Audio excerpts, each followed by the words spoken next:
Chères auditrices, chers auditeurs, l'histoire que vous allez entendre ne sort pas de nulle part. Elle prend racine, comme toujours, dans le canon d'Arthur Conan Doyle, là où affleurent des allusions à des affaires jamais racontées.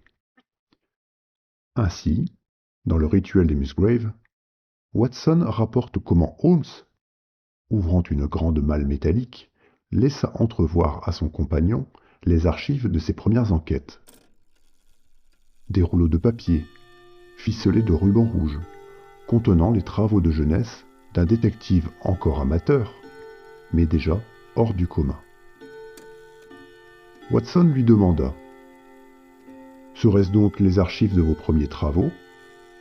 Et Holmes répondit par un sourire énigmatique.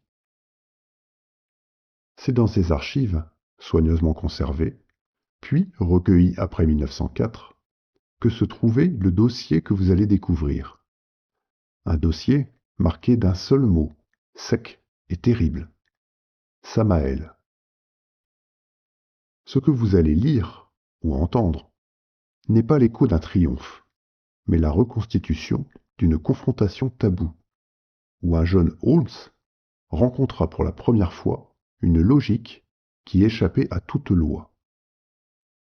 Une page que Watson n'osa pas publier de son vivant, mais qu'il restitua dans ses carnets à l'automne de sa vie. Lecteur holmésien depuis plus de 40 ans, j'ai toujours été fasciné par ces éclats suspendus, ces amorces de récits que l'on devine vastes, mais dont il ne reste que les contours. C'est en tant que créateur de contenu, fidèle au canon, que j'ai voulu explorer ce que Conan Doyle lui-même a laissé volontairement dans l'ombre. Ce que vous allez lire ou entendre est l'une de ces affaires. Une reconstitution scrupuleuse, fondée sur les indices éparses, les textes d'époque, et la voix même de Watson lorsqu'il laissa entrevoir ce qu'il avait retrouvé après la retraite de Holmes. Une affaire dérangeante, perturbante, presque indicible, mais rigoureusement holmésienne. Notre récit d'aujourd'hui s'intitule « L'ombre de Samael ». L'automne 1921 répandait déjà sur Londres son voile de brume et de feuilles mortes, lorsque je repris la lecture de ces carnets jaunis que les ans n'avaient point épargnés.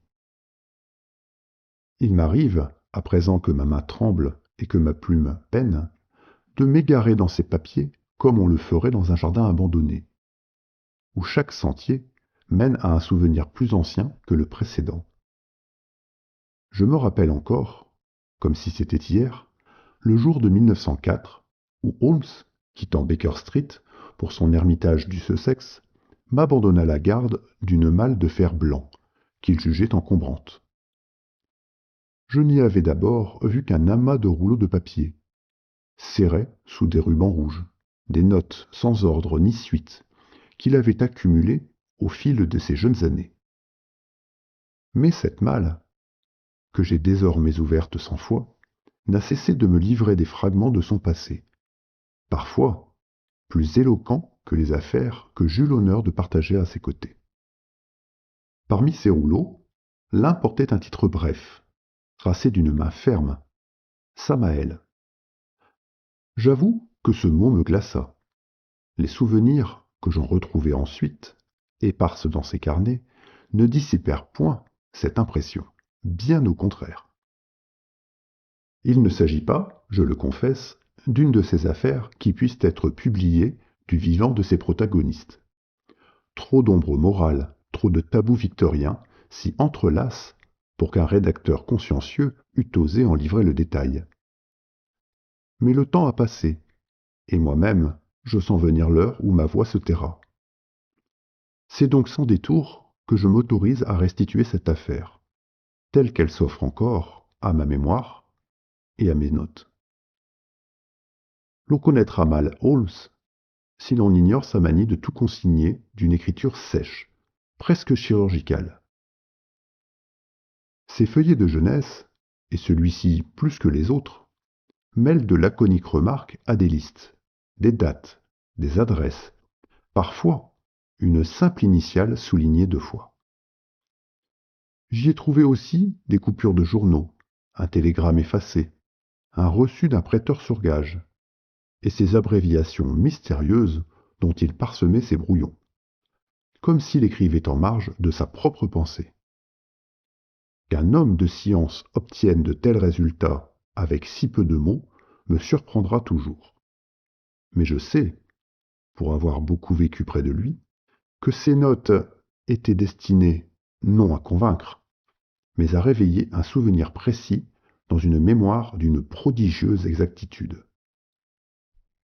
Le lecteur me pardonnera donc si, pour la clarté du récit, je me permets d'extrapoler ici ou là un trait d'union, une transition, ou le bref commentaire sur lequel ces pièces sèches demeureraient muettes. Je n'y ajoute rien d'essentiel, je n'entreprends que de rendre lisible ce que l'usage seul de Holmes rendait intelligible. C'est un devoir de compagnon plus qu'un art d'écrivain. Je dois dire encore que, par respect pour les familles, et parce que certaines susceptibilités n'ont point perdu leur vigueur, j'ai modifié plusieurs noms et gommé quelques détails trop reconnaissables. Qu'on n'y voit pas une infidélité, mais le tribut payé à la décence. Les faits, eux, n'en souffrent pas. Ils n'en sont que plus terribles. Car l'affaire, que recouvre ce titre, un nom ancien, qui dans les livres dits sacrés désigne l'ange de la mort et l'accusateur, n'est point un jeu d'énigmes, ni même une simple confrontation d'intelligence. Elle touche à ce qu'une société entière refuse de nommer, à ce qu'un homme, fût-il le plus clairvoyant de sa génération, peut à peine soutenir sans chanceler. Je ne prétends pas y avoir vu plus clair que mon ami. J'affirme seulement que, des années plus tard, la trace qu'elle laissa sur lui demeure visible à qui sait regarder. Ces pages nous ramènent à l'année 1877, lorsque Holmes n'était pas encore l'homme que le monde devait connaître, mais un jeune logeur de Montagu Street, voisin du British Museum. Il vivait chichement, entouré de ses carnets, de quelques fioles pour des expériences de chimie rudimentaires, et d'un violon médiocre qu'il faisait parler avec une passion qui contrastait singulièrement avec la froideur de ses raisonnements. Chaque matin, il gagnait la grande salle de lecture, y dévorait les gazettes et la littérature dite sensationnelle, classait des faits comme d'autres collectionnent des papillons, puis rentrait, au crépuscule, les poches gonflées de notes. C'est dans cette existence obstinée et studieuse que vint frapper, un soir, la première rumeur de ce que j'ai intitulé l'ombre de Samaël.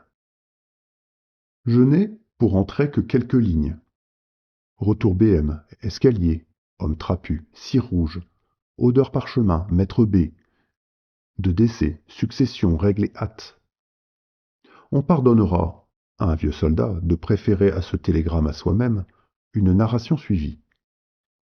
Mais que le lecteur garde à l'esprit que tout commence ainsi, comme toujours chez Holmes, par l'accroc presque imperceptible d'un détail, par l'ombre minuscule d'une dissonance qui, à force d'être examinée, finit par occuper tout l'horizon. Voici donc, telle que je puis la reconstituer, l'histoire qui fit vaciller, pour la première fois peut-être, la tranquille souveraineté de sa logique. Elle commence dans l'escalier d'une maison de Montagu Street. Elle s'achève, des années plus tard pour moi, dans le silence d'une malle de fer blanc. Entre ces deux seuils, je n'offre qu'un fil, celui qu'un ami resserre, patiemment, pour que les vivants comprennent un peu mieux les morts, et ce que les morts demandent parfois aux vivants. C'est là, je crois, tout ce que l'on peut dire avant d'ouvrir le dossier. Le reste appartient à la voie des faits. À cette époque, son existence obéissait à une régularité presque monacale. Chaque matin, vêtu d'un manteau râpé, mais toujours brossé avec soin, il quittait son logement de Montagu Street pour traverser Bloomsbury et gagner la grande salle de lecture du British Museum. Là, sous la vaste coupole bleutée, où résonnaient à peine les pas feutrés des lecteurs, il prenait place, toujours à la même table, le dos tourné à la lumière. Il y passait des heures entières, absorbé dans la presse du jour, dans les recueils de causes criminelles, ou dans ces brochures populaires qu'il appelait sa littérature à sensation. Je pus témoigner qu'il en extrayait des faits comme d'autres cueillent des échantillons botaniques, soigneusement classés, annotés et rangés dans ce qu'il nommait son répertoire. On le prenait pour un étudiant, tant sa jeunesse contrastait avec le sérieux de ses lectures. Pourtant, ses yeux brillaient d'un éclat singulier, et plus d'un bibliothécaire, intrigué par sa constance, avait fini par lui réserver, sans mot dire, les volumes qu'il réclamait le plus souvent. J'ai retrouvé dans ses carnets des listes interminables de titres, comme si rien de ce qui touchait au crime, aux déviances de la société ou aux énigmes judiciaires ne devait lui échapper. Le soir venu, il quittait la salle de lecture avec les poches gonflées de feuillets pliés, les mains tachées d'encre et les traits tirés par l'effort intellectuel. Il marchait d'un pas vif à travers la brume de Londres, longeant Russell Square, traversant Southampton Row ou Great Russell Street, indifférent au tumulte des fiacres et aux cris des camelots. Ceux qui l'auraient croisé n'auraient vu qu'un jeune homme pressé, l'air distrait, la silhouette mince prise dans un manteau trop large. Mais je sais, pour avoir vécu tant d'années auprès de lui, que son esprit travaillait encore à une vitesse vertigineuse, classant, rejetant, comparant comme une machine silencieuse. C'est en gravissant l'escalier étroit de sa maison de Montagu Street qu'eut lieu l'incident qui ouvre véritablement cette affaire. Quelques marches plus haut, il aperçut un homme trapu, à la redingote sombre et aux tempes grisonnantes, qui marquait une pause. Essoufflé, celui-ci venait de s'arrêter devant la porte du deuxième étage, où une petite étiquette de cuivre portait en lettres simples S. Holmes. L'homme fixait ce nom comme s'il doutait encore d'avoir frappé à la bonne porte. Holmes, qui le rejoignait à pas vif, s'immobilisa à 2 marches derrière lui. D'un ton presque banal, comme s'il s'adressait à un visiteur attendu, il dit « Je peux vous aider, maître ?» L'homme sursauta et se retourna vivement. Ses traits exprimaient moins la surprise que le désarroi d'un homme surpris au seuil d'un secret. Il balbutia. « Comment savez-vous qui je suis ?» Holmes indiqua d'un geste la mallette de cuir qu'il tenait à la main, où demeurait encore la trace rouge d'un cachet brisé. Votre manche porte la poussière de cire d'un sceau officiel. Cette odeur sèche est celle de vieux registres de parchemin. Et, si vous examinez votre poignet, vous y verrez la marque de la ficelle avec laquelle on noue les rouleaux d'archives. Vous êtes notaire, monsieur. Et puisque vous vous arrêtez à ma porte, c'est moi que vous cherchez. L'homme resta interdit, le souffle court, puis, après un silence, inclina légèrement la tête. Mon clerc m'avait parlé de vous, dit-il enfin. Et ma foi, monsieur, je crois qu'il avait raison. Vous pourriez être celui qu'il nous faut.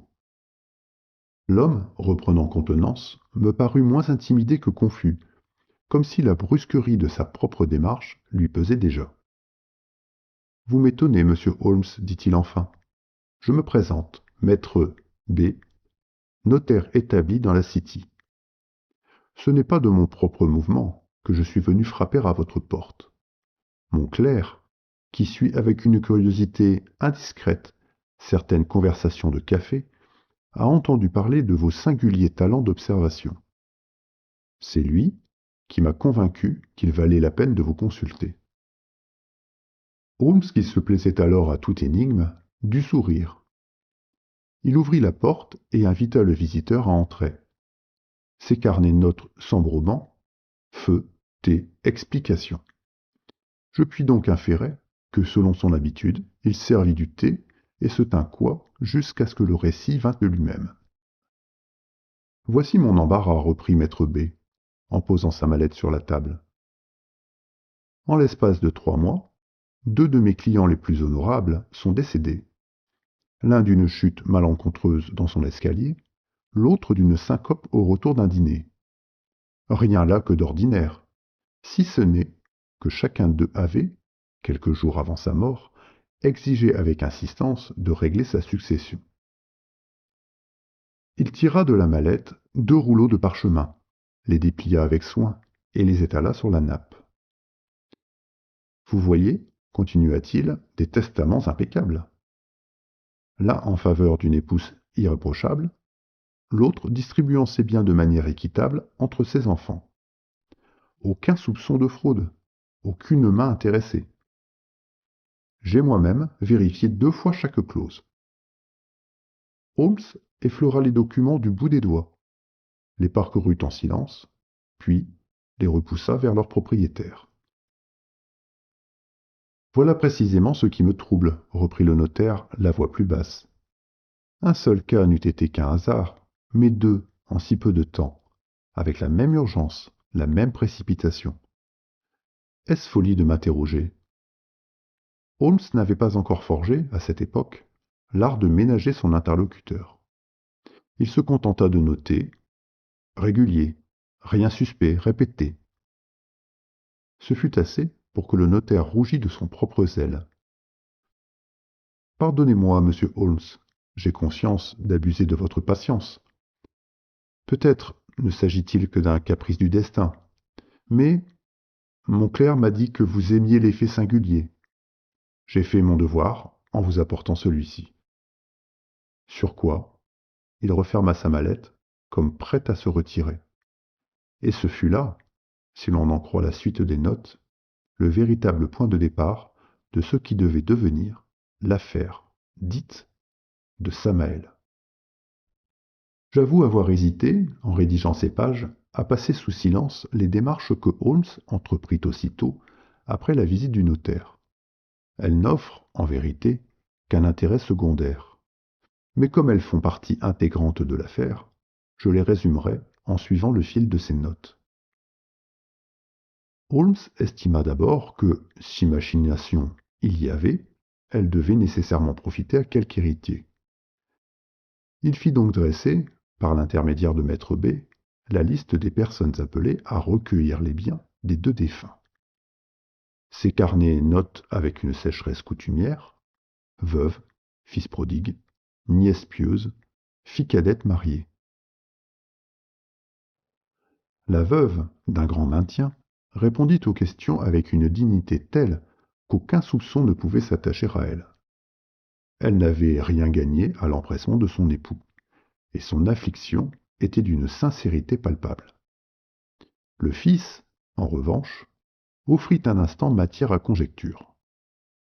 Je retrouve dans la marge dette, jeu, tempérament léger, rien prouvé. L'homme, en effet, était connu pour fréquenter certains cercles douteux de Piccadilly. Mais l'examen de ses comptes révéla que son père lui avait déjà avancé assez d'argent pour étouffer ses dettes. L'hypothèse d'un mobile financier s'évanouit aussi vite qu'elle était née. La nièce, que Holmes alla trouver dans une pension religieuse, se montra pieuse jusqu'à l'excès. Elle s'étonna même qu'on pût interroger sa sincérité et déclara qu'elle priait chaque soir pour le repos de l'âme de son oncle. Holmes nota simplement zèle sincère, aucune ambition. Quant à la fille cadette, mariée à un officier de province, elle vivait hors de Londres et ne tira de la succession qu'une part modeste. Rien dans son attitude n'indiquait autre chose qu'une légitime tristesse. Ainsi, chacun de ses héritiers, après examen, se trouva lavé de tout soupçon. Les petites sombres de jalousie, de dette ou de ressentiment qu'on eût pu relever s'effacèrent aussitôt qu'on les éclairait. Ce sont des coïncidences, conclut Holmes dans ses notes, après une série de visites et d'interrogatoires infructueux. Rien de plus. Le notaire, lorsqu'il reçut cette conclusion, sembla se détendre. Il remercia Holmes avec chaleur et se retira convaincu d'avoir peut-être exagéré son inquiétude. Ainsi se serait close l'affaire si un dernier détail, apparemment insignifiant, n'était venu bientôt rallumer le doute et conduire mon ami sur une piste qu'aucune logique ordinaire n'eût su entrevoir. Holmes n'était pas homme à se résigner facilement, mais ses carnets révèlent qu'à ce stade de l'enquête, il commençait à s'impatienter. Les entretiens avec les héritiers n'avaient produit que des banalités, et l'édifice construit par le notaire semblait s'effondrer sur lui-même. La phrase, que j'ai retrouvée en marge d'un feuillet, en porte témoignage. Rien. Soupçon dissous. Perte de temps? Pourtant, une ligne plus bas, il avait ajouté « Vérifiez, confrère, dernière fois ». C'est là une manie de mon ami, déjà présente dans sa jeunesse. Quand il croyait une affaire épuisée, il s'accordait toujours une ultime tentative, par scrupule, ou par ce que j'appellerais son instinct moral. Il n'aimait pas abandonner une piste sans l'avoir intégralement explorée. Ainsi, se rendit-il auprès de quelques confrères du notaire, sollicitant leurs impressions sur des cas récents de successions hâtives. Je n'ai retrouvé de ces visites que des notes lapidaires, que je restitue ici de façon suivie. Le premier confrère, homme jovial à la panse rebondie, accueillit la question d'un grand éclat de rire. Voyons, monsieur, dit-il, vous voulez faire d'une coïncidence un mystère. Croyez-en mon expérience. Un vieillard malade, un notable inquiet, cela se précipite toujours à régler ses affaires. J'en ai 10 semblables chaque trimestre, et la moitié survivent encore 10 ans après avoir signé. Vous voudriez que nous suspectassions la mort de chaque client prévoyant? Nous n'aurions plus de temps pour autre chose que pour scruter nos propres registres comme des nécrologues. Holmes, d'après ses notes, se contenta de griffonner « raillerie, rien ». Mais je l'imagine déjà serrant les lèvres. Il détestait que l'on confonde sa curiosité avec une manie. Le second, plus jeune, d'un ton goguenard, se montra encore moins sérieux. Ayant appris par un clerc indiscret la nature des interrogations de Holmes, il en fit presque une plaisanterie. Un détective amateur croit découvrir un nouveau docteur William Palmer chez les notaires. Savez-vous, monsieur, que dans mes dossiers, j'ai au moins 20 cas où un homme pressé de régler sa succession est encore bien vivant aujourd'hui.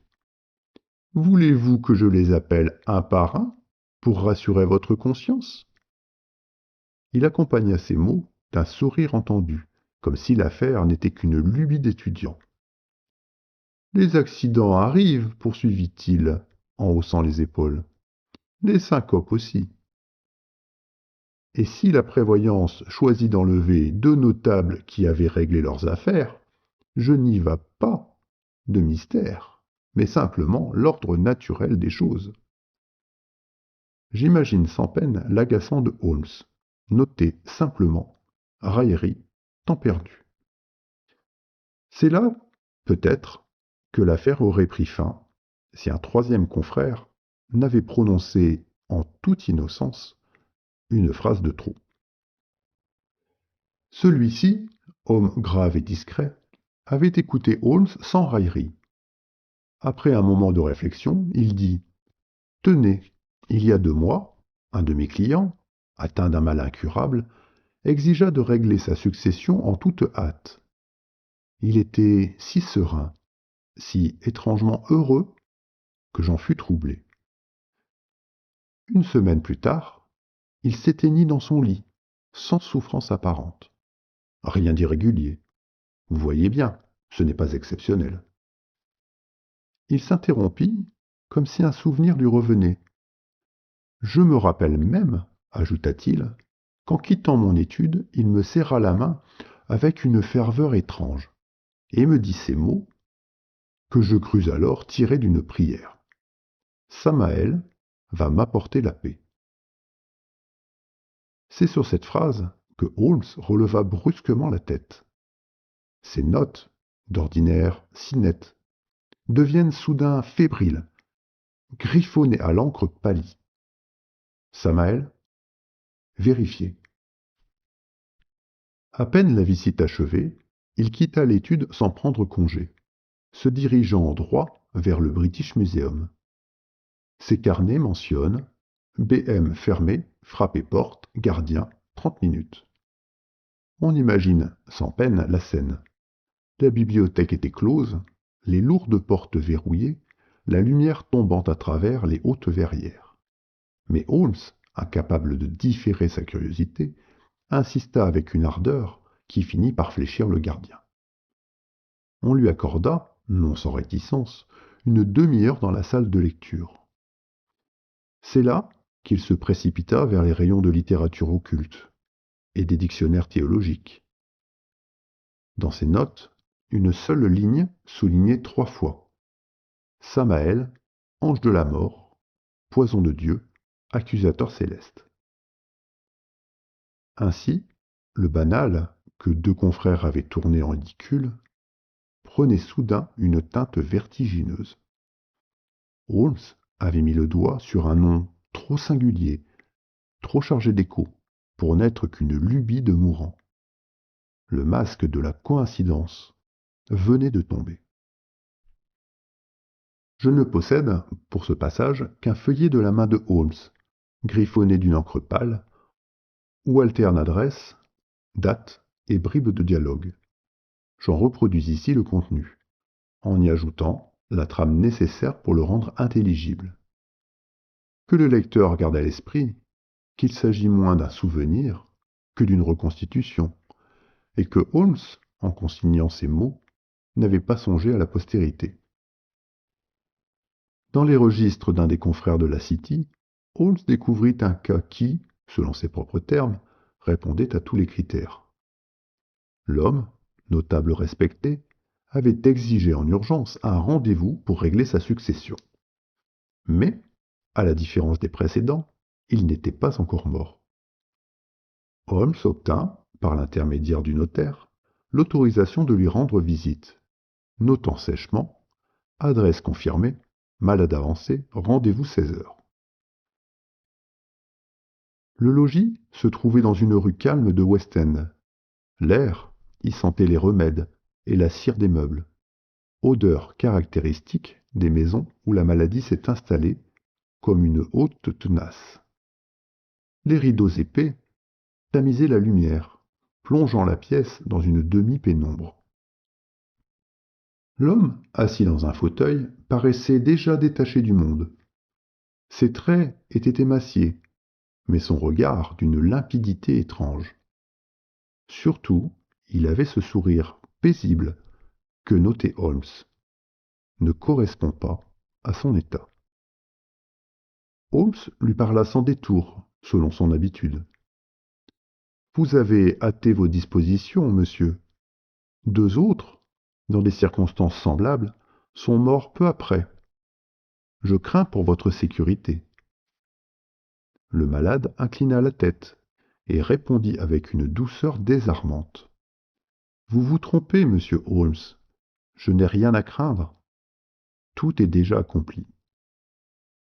C'est alors qu'il décrivit avec une sérénité glaçante le processus qu'il avait suivi.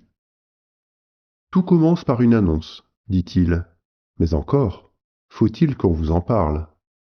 Lue seule, elle ne veut strictement rien dire.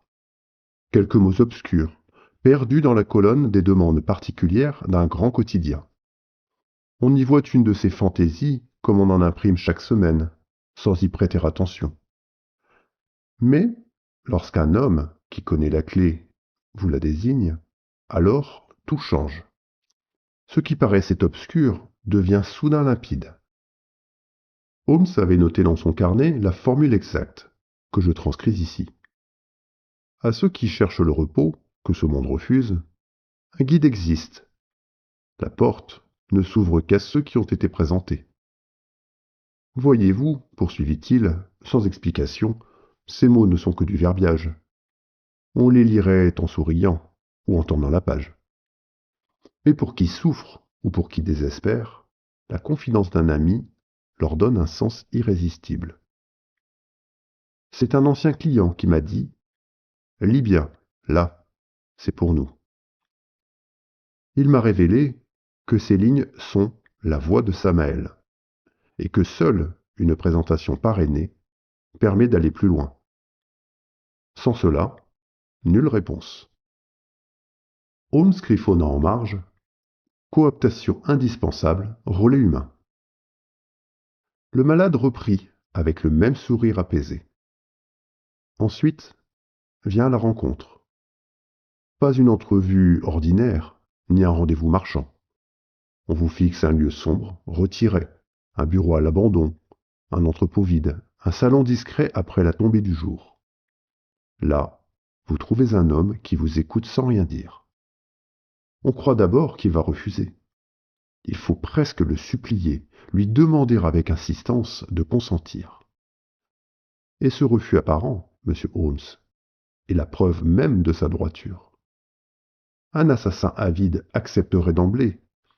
Lui se tient comme un prêtre sévère, qui exige de sonder la sincérité de votre supplication.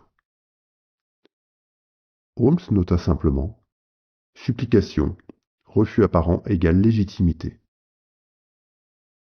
Puis, lorsque vos paroles l'ont convaincu, il incline la tête. Alors seulement, le pacte est conclu. On dépose la somme convenue, qui n'est pas tant un paiement qu'un gage de sérieux. Il ne fixe ni jour ni heure. Il dit seulement « La paix viendra sous 10 jours ». Et il s'efface. Vous rentrez chez vous avec ce délai en tête, comme si une ombre vous accompagnait déjà. Certains trouvent la paix dans l'attente, d'autres dans la certitude que rien ne le surprendra plus. Mais tous reçoivent ce qu'ils ont demandé. Le malade parlait d'une voix douce, presque fervente. Il ne décrivait pas un crime, mais une liturgie. Ses mains amaigries se joignaient sur ses genoux comme celles d'un paroissien devant son prêtre. Comprenez-moi bien, monsieur Holmes, je ne vois pas en Samaël un meurtrier, mais un ange, un guide. Le suicide ferme les portes du salut, la maladie humilie et déshonore, la famille porte la honte du désespoir. Lui, au contraire, nous rend la paix sans condamner nos âmes, ni salir notre nom.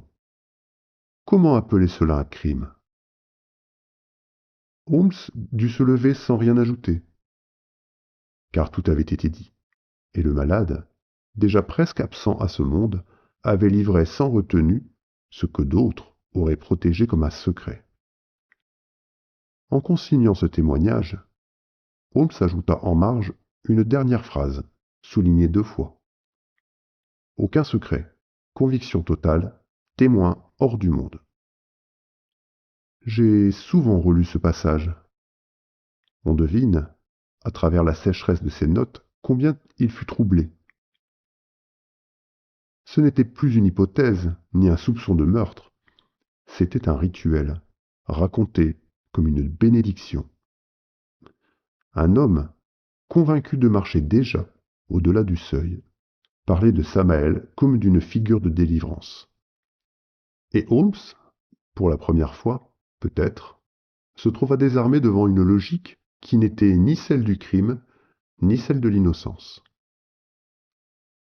Les notes de Holmes changent de nature à ce point du récit. Jusqu'ici sèches et descriptives, elles deviennent nerveuses, presque fébriles, comme si son stylo-plume courait derrière une impression trop forte pour être contenue. J'y retrouve des mots isolés, entourés de traits. Nom du malade égale cooptation. Télégramme reçu. Église Saint-Gilles désaffectée. 21 heures précises. Je vais donc, comme toujours, rétablir le fil en me servant de ces fragments. Holmes, selon toute vraisemblance, utilisa le nom du malade comme sésame. C'était là la règle de ce singulier processus. Aucun contact direct sans être coopté. Il envoya donc un billet rédigé de sa main ferme, dans lequel il se recommandait de ce mourant qui lui avait livré son témoignage. Quelques jours plus tard, il trouva dans sa boîte un télégramme bref, dont je recopie ici le texte. Ce jeudi, 21h, église Saint-Gy, porte sud. Aucun mot de plus, pas même une signature. Le lieu désigné était une petite église anglicane, jadis paroissiale, aujourd'hui fermée, dont l'abandon n'avait point effacé les murailles, mais seulement leur ferveur. Les vitraux brisés laissaient entrer un jour moribond, les bancs vermoulus s'alignaient dans la nef comme des témoins muets. Et l'air y conservait une odeur d'encens ancien mêlée d'humidité. On devine sans peine ce que Holmes dut éprouver en poussant la lourde porte de bois. Il entrait dans un sanctuaire vidé de son culte, où une autre liturgie, plus sombre, avait trouvé asile. Holmes pénétra dans la nef obscure, les pas résonnant sur les dalles inégales. La lampe, posée sur une pierre, éclairait faiblement la silhouette massive de l'homme qui l'attendait.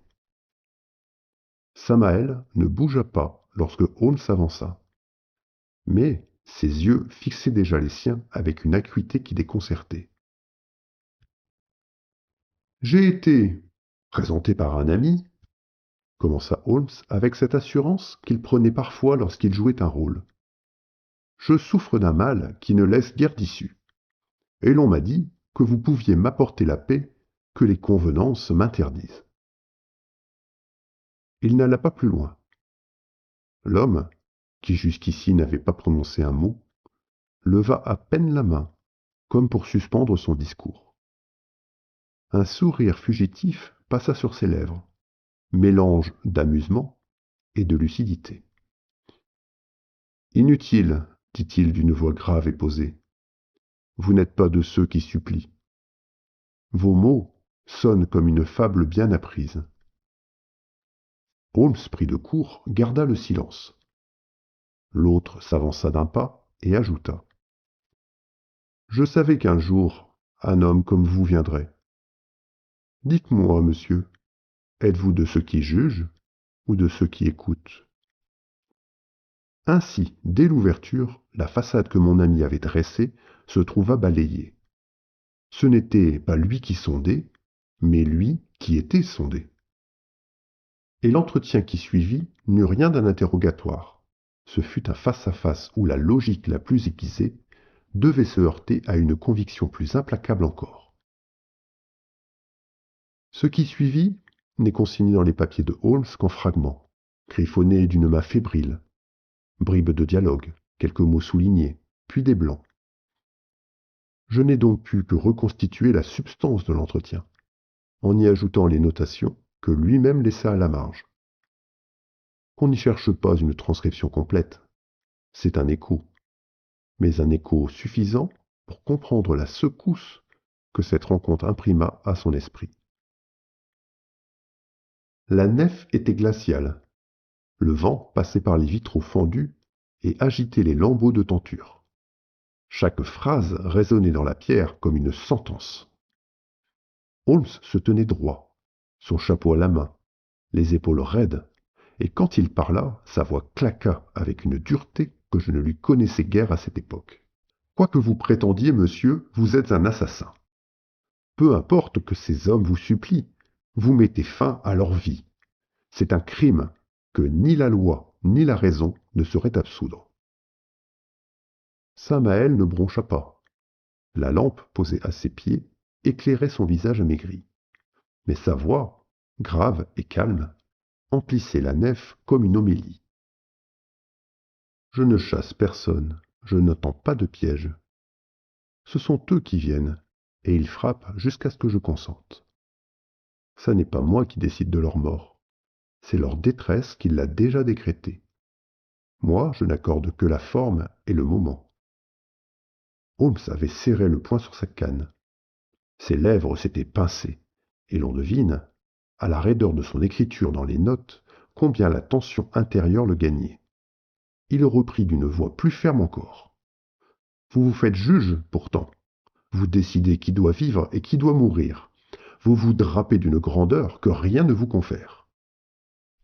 Samael eut un sourire bref, presque las, et ses yeux se levèrent vers les voûtes sombres. Je ne juge rien, je ne condamne personne. C'est notre société qui m'a créé. Elle ferme le salut à ceux qui se donnent la mort. Elle les damne, elle déshonore leur famille, elle les accable d'opprobre. Et moi, je leur rends ce que la religion et la morale leur refusent, une sortie digne. Croyez-vous que j'ai inventé ce rôle? C'est notre monde, monsieur Holmes, qui l'a sculpté et me l'a mis sur les épaules. Holmes, selon ses carnets, ne nota plus qu'une phrase. Logique implacable, pas de faille. J'imagine son silence, ses yeux fixant le sol, son esprit cherchant un angle d'attaque et n'en trouvant aucun. Samael, malgré la toux qui lui secouait la poitrine, se redressa et conclut d'une voix qui couvrit un instant le sifflement du vent. Vous ne pouvez rien. Je mourrai bientôt moi-même, car la maladie a déjà posé sur moi sa main. Mais tant que je peux aider, j'aiderai. Ni vous, ni personne n'y mettra fin. Holmes ne consigna plus qu'un seul mot, isolé sur la page. Impuissance. Je n'ai, pour clore ce récit, que des pièces brèves, mais parlantes, retrouvées pliées dans la liasse intitulée Samael. Elles tiennent en 3 feuillets, un télégramme, une lettre et un reçu jauni d'un prêteur de Tottenham Court Road. Le télégramme d'abord, copié au crayon sur un formulaire quadrillé et conservé par Holmes comme il gardait parfois trace de ce qu'il jugeait devoir rester discret. J'y lis, de sa main nette: Votre intuition était juste, l'affaire est close, d'une certaine manière. Nulle action nécessaire, je salue votre clairvoyance. S.H. Ces mots concis en disent peut-être plus que bien des rapports. Holmes, d'ordinaire avare de compliments, reconnaissait là l'instinct d'un homme discret que ses confrères avaient raillé. Il n'expliquait rien, il rassurait, et selon sa coutume, se retirait. Quelques jours plus tard, une enveloppe au papier crémé porte l'entête d'une étude de la City et renferme une lettre polie, où je révèle cette phrase. Vous m'avez ôté un poids de l'esprit, monsieur Holmes. Je n'osais plus me fier à mon propre jugement. Permettez qu'en retour, je joigne une modeste gratification en reconnaissance de votre vigilance. L'enveloppe avait contenu effectivement une somme, ni considérable ni dérisoire, suffisante, en tout cas, pour un achat dont la trace figure au 3e feuillet. Ce 3e feuillet est un reçu bleu, à l'encre passée, au nom d'un prêteur sur gage de Tottenham Court Road.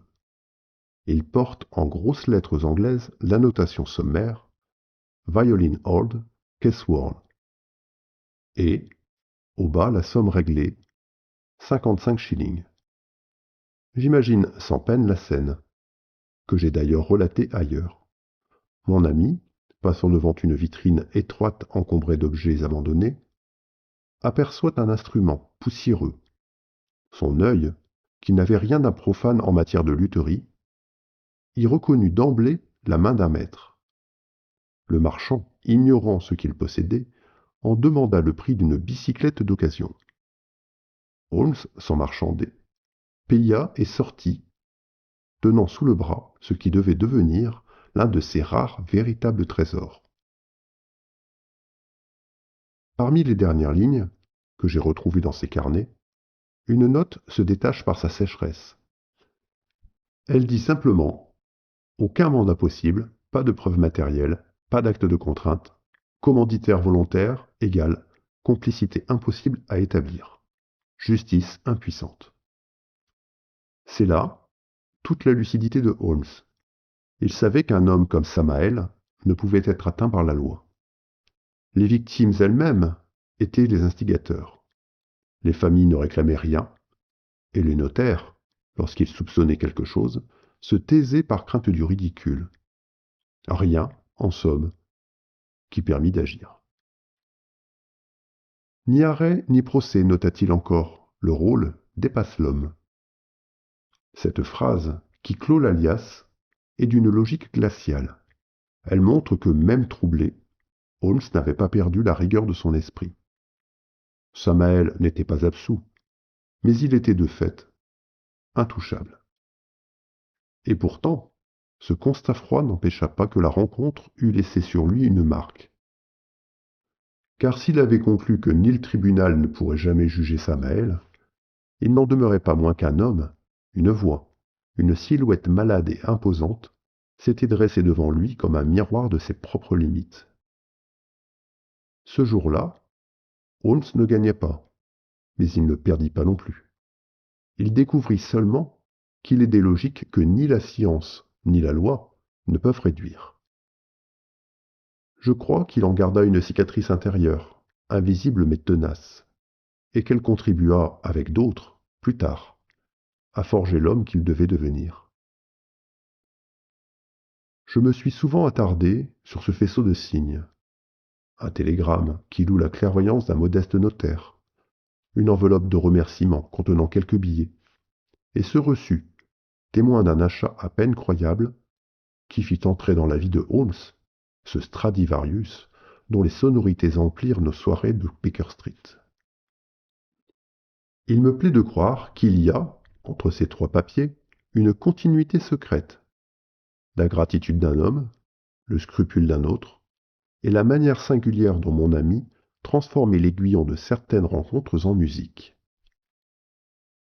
Chaque fois, dans les années qui suivirent, que j'entendis sous le plafond enfumé du 221B la voix grave et pure de ce violon, il me sembla reconnaître, au détour d'un adagio mélancolique, l'écho transfiguré de cette rencontre. Il y avait, dans certains thèmes qu'il tirait des cordes avec une douceur presque douloureuse, un mélange singulier de paix et d'inquiétude. Comme si la musique seule pouvait contenir, sans la trahir, la parole de Samael. Si je n'ai point publié ce récit plus tôt, c'est que nulle feuille sérieuse n'eût consenti à l'imprimer sans le défigurer. La société où nous vivions ne pouvait admettre qu'un homme supplie pour sa propre délivrance, ni qu'un autre l'accorde sans cupidité ni violence. On aurait crié au scandale, à l'apologie. J'aurais trahi les familles, heurté des consciences. Et pis encore, contredit l'esprit même de mon compagnon, qui ne cherchait ni bruit ni éclat. Les noms que je donne ici sont altérés, certains détails gommés. Je confie ces pages à la discrétion du lecteur, parce que le temps a passé et parce que la décence n'est pas l'ennemi de la vérité. Qu'il me soit permis de fermer cette malle pour aujourd'hui. Les rubans rouges reprennent leur place et les papiers leur silence. Mais si d'aventure, vous entendez au détour d'une rue ou d'un souvenir, une note tenue qui semble pacifier l'air même où elle résonne, songez que ce n'est peut-être pas seulement un violon qui parle, c'est une vieille cicatrice qui s'exprime, et l'ombre d'un ange équivoque qui passe. Si ce récit vous a touché, rappelez-vous qu'il n'existerait pas sans celles et ceux qui soutiennent ce projet. Les récits oubliés de Watson est une aventure artisanale et indépendante, qui ne peut perdurer qu'avec votre appui. Un simple euro, via Tipeee ou Patreon, suffit à en maintenir la flamme. Merci de tout cœur à celles et ceux qui rendent cela possible.